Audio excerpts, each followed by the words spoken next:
Tendo nascido Jesus na cidade de Belém, na Judeia, no tempo do rei Herodes, eis que alguns magos do Oriente chegaram a Jerusalém, perguntando: onde está o rei dos judeus que acaba de nascer? Nós vimos a sua estrela no Oriente e viemos adorá-lo. Ao saber disso, o rei Herodes ficou perturbado, assim como toda a cidade de Jerusalém. Reunindo todos os sumos sacerdotes e os mestres da lei, perguntavam-lhes onde o Messias deveria nascer. Eles responderam: em Belém, na Judeia, pois assim foi escrito pelo profeta. E tu, Belém, terra de Judá, de modo algum és a menor entre as principais cidades de Judá, porque de ti sairá um chefe, que vai ser o pastor de Israel, o meu povo. Então Herodes chamou em segredo os magos, e procurou saber deles cuidadosamente, quando a estrela tinha aparecido. Depois os enviou a Belém, dizendo: ide procurar, obter informações exatas sobre o menino. E quando o encontrardes, avisai-me, para que também eu vá adorá-lo. Depois que ouviram o rei, eles partiram. E a estrela que tinham visto no Oriente ia diante deles, até parar sobre o lugar onde estava o menino. Ao verem de novo a estrela, os magos sentiram uma alegria muito grande. Quando entraram na casa, viram o menino com Maria, sua mãe. Ajoelharam-se diante dele e o adoraram. Depois abriram seus cofres e lhe ofereceram presentes: ouro, incenso e mirra. Avisados em sonho para não voltar a Herodes, retornaram para a sua terra, seguindo o outro caminho. Palavra da salvação. Glória a vós, Senhor. Podemos permanecer em pé para fazermos o anúncio das solenidades móveis. Irmãos e irmãs caríssimos, a glória do Senhor manifestou-se e sempre há de manifestar-se no meio de nós até a sua vinda no fim dos tempos. Nos ritmos e nas vicissitudes do tempo, recordamos e vivemos os mistérios da salvação. O centro de todo o ano litúrgico é o trido do Senhor crucificado, sepultado e ressuscitado, que culminará no domingo de Páscoa, este ano, a 9 de abril. Em cada domingo, Páscoa semanal, a Santa Igreja torna presente este grande acontecimento no qual Jesus Cristo venceu o pecado e a morte. Da celebração da Páscoa do Senhor derivam todas as celebrações do ano litúrgico: as cinzas, início da Quaresma, a 22 de fevereiro. A Ascensão do Senhor, a 21 de maio. Pentecostes, a 28 de maio. O primeiro domingo do Advento, a 3 de dezembro. Também nas festas da Santa Mãe de Deus, dos apóstolos, dos santos e na comemoração dos fiéis defuntos, a Igreja peregrina sobre a terra proclama a Páscoa do Senhor. A Cristo, que era, que é e que há de vir, Senhor do tempo e da história, louvor e glória pelos séculos dos séculos. Amém. Podemos sentar? Primeiramente, gostaria de acolher aqui a Lívia com seus pais e padrinhos, meus parentes. Logo após a celebração da Santa Missa, teremos o batizado. Também, queridos irmãos e irmãs, todos vocês que no dia de hoje se fazem presentes nesta celebração litúrgica, em que a igreja comemora a solenidade da Epifania do Senhor, ou seja, a manifestação do Senhor.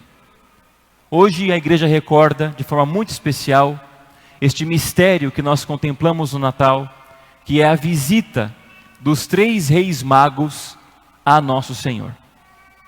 Estes 3 homens, que a tradição atribui 3 porque eram 3 presentes, ouro, incenso e mirra. Mas no Evangelho não diz quantos eram.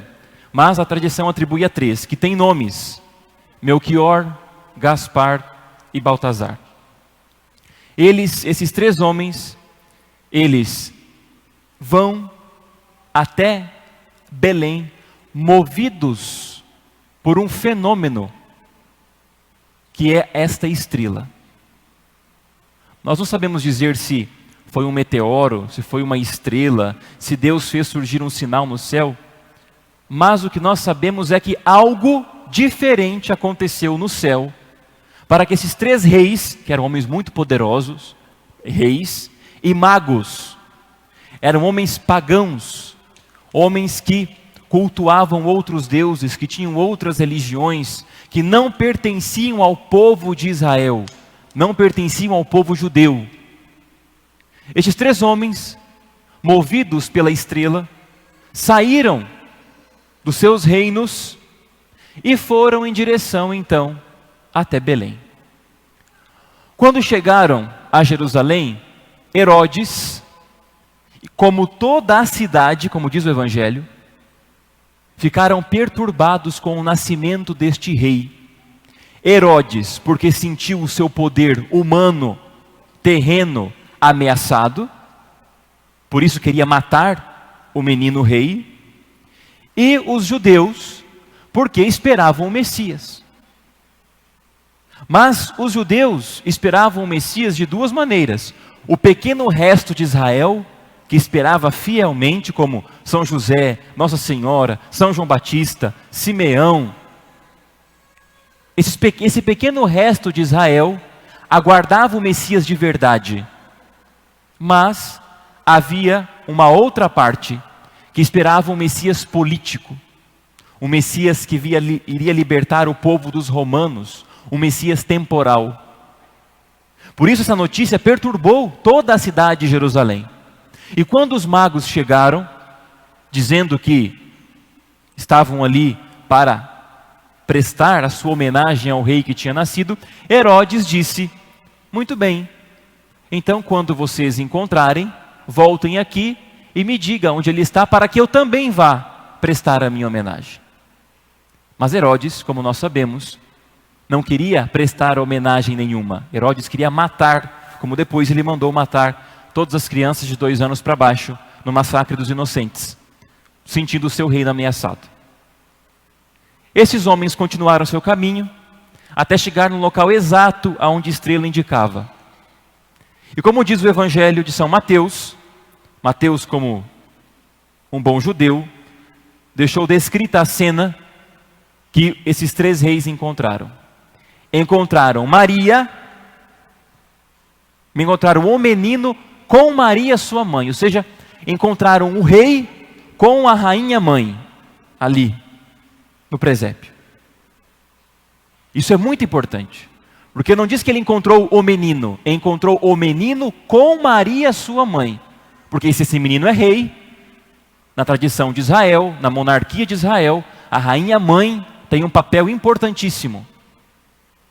Então ele encontrou o menino com Maria, Nossa Senhora como a sede, o trono onde Jesus se senta. E esses 3 homens, quando chegaram, entraram na casa e viram o menino com Maria, sua mãe, e ajoelharam-se diante dele e o adoraram. O que isso significa? Significa que a salvação agora, ela não está mais restrita a um povo de linhagem sanguínea, como o povo de Israel, o povo da promessa. Agora, quando esses 3 reis magos se ajoelham diante de Deus, ali está a universalidade da salvação.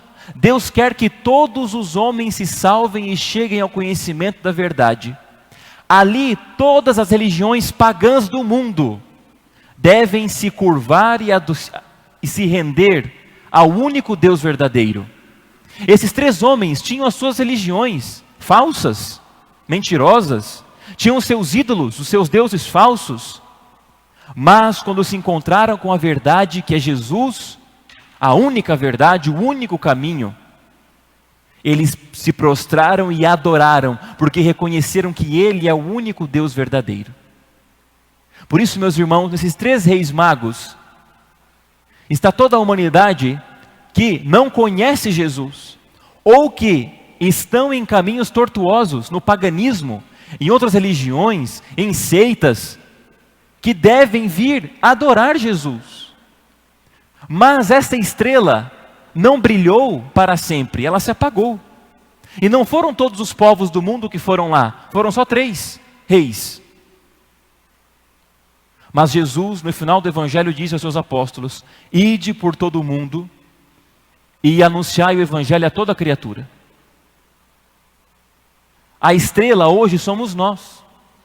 Nós que somos católicos, cristãos, devemos ser para o mundo a estrela que indica onde está o Deus verdadeiro, aonde está a verdadeira fé. Nós devemos ser para o mundo este sinal. Não uma estrela tanto faz como tanto fez. Nós não somos mais um. O cristianismo não é, o catolicismo não é mais um no meio do mundo. É a única religião verdadeira. Não existe outra, porque somente há um Deus, uma verdade, uma fé, um batismo. E se nós cremos nisto, nós não podemos ficar inertes. Se nós cremos que existe um caminho para o céu, que Jesus deixou, a sua única igreja, santa, católica e apostólica, professamos um batismo, cremos que existe um só Deus em 3 pessoas, e que Deus se encarnou e veio para nos salvar, morreu numa cruz, ressuscitou e nos deu o céu, então todas as pessoas que não estão neste caminho, que não conhecem este Deus, que não conhecem Jesus, devem conhecê-lo, amá-lo e adorá-lo. E nós devemos ser essa estrela que brilha no meio do mundo, que indica o local onde Jesus está. Não uma estrela que tem brilho próprio, mas uma estrela que indica e que depois se apaga. A estrela, ela se apaga. As estrelas são sóis que morreram ou que ainda estão emitindo luz e que nós vemos sua luz no céu, mas eles se apagam, não estão lá para sempre. O único sol verdadeiro é Jesus Cristo, que brilha eternamente. Nosso papel é acender, indicar e apagar, porque quem tem que ficar é Deus, não nós. Por essa razão, meus irmãos, nós devemos ser no mundo, hoje, essa estrela, que indica o local para as pessoas aonde Jesus está. O mundo hoje está sedento de Jesus, da fé. E nós podemos ser essa estrela que não podemos ser inertes. Nós caímos hoje num indiferentismo, dizendo assim: não, padre, eu já escutei isso, não, padre, tanto faz como tanto fez, né? Se a pessoa vai no espiritismo, se ela vai na outra igreja, o que importa é ela buscar Deus. Não importa ela buscar Deus. Existe um Deus verdadeiro, uma fé, e eu tenho que transmitir essa fé para essa pessoa. O que importa é ela seguir um caminho. E se esse caminho estiver indo para o inferno? O que importa é seguir um caminho. Não. Os reis magos são a prova cabal disso. Se Deus não quisesse que os povos se convertessem, que todo mundo ficasse na mesma, os 3 reis magos não deveriam ter ido lá e tomado outro caminho, diz o Evangelho. Depois que encontraram Jesus, eles mudaram de rota, se converteram, porque conheceram a verdade, conheceram Jesus, a única verdade, e ofereceram presentes a ele que indicam quem este menino é: ouro para o rei, incenso para Deus e mirra para o Salvador. Esses homens levam presentes para indicar que este menino é o único Deus, é o único rei e é o único Salvador. E voltam por outro caminho. Meus irmãos e minhas irmãs, hoje nós devemos pedir nesta missa a poderosa intercessão dos 3 reis magos que estão enterrados na Catedral de Colônia, na Alemanha, e que possam, de forma especialíssima, rezar por nós para nos tirar da frouxidão que nós estamos no mundo moderno de anunciar o Evangelho e a verdade da fé, com medo de ferir, agredir os outros. Não, a fé, ela se propaga por atração, não por domínio, é por atração, porque é uma pessoa. Jesus é uma pessoa divina, e se nós estamos em comunhão com Ele, vivemos a vida dele, automaticamente nós seremos estrelas no mundo. Nós estaremos atraindo as pessoas, elas virão a nós, elas virão à verdade da fé. Por isso, não precisamos fazer esforço nenhum de cuspir, às vezes, nas pessoas, moral, doutrina. Não, é viver o Evangelho. Se vivemos o Evangelho, automaticamente nós vamos ensinar a verdade. Nós vamos viver a fé e seremos luzes no mundo para as pessoas que estão procurando luz. Por isso, no dia de hoje, vamos pedir a estes 3 reis que intercedam por nós e nos deem a coragem de dobrar o nosso joelho diante de Jesus, de confessarmos a nossa fé e lá fora, fora da porta dessa igreja, lá na família, no trabalho, na escola, na universidade, no meio do mundo, sermos luzeiros para as pessoas que estão perdidas na mentira, na escuridão, e que estão necessitadas da luz de Belém, que indique o local exato, aonde está o sentido da vida delas, aonde está a única verdade, o único caminho, a única vida, que é nosso Senhor Jesus Cristo. Hoje, a igreja não oferece mais ouro, incenso e mirra. A igreja oferece a Deus o seu próprio Filho, o pão e o vinho. Hoje temos a graça de oferecer a Deus em sacrifício perfeito e santo a oblação do corpo, sangue, alma e divindade de nosso Senhor Jesus Cristo. Peçamos a intercessão da Virgem Maria, ela que foi encontrada junto com Jesus, Jesus foi encontrado no seu colo, que ela apresente também ao mundo e a nós a única verdade, que é Jesus. Louvado seja nosso Senhor Jesus Cristo. Para sempre seja louvado.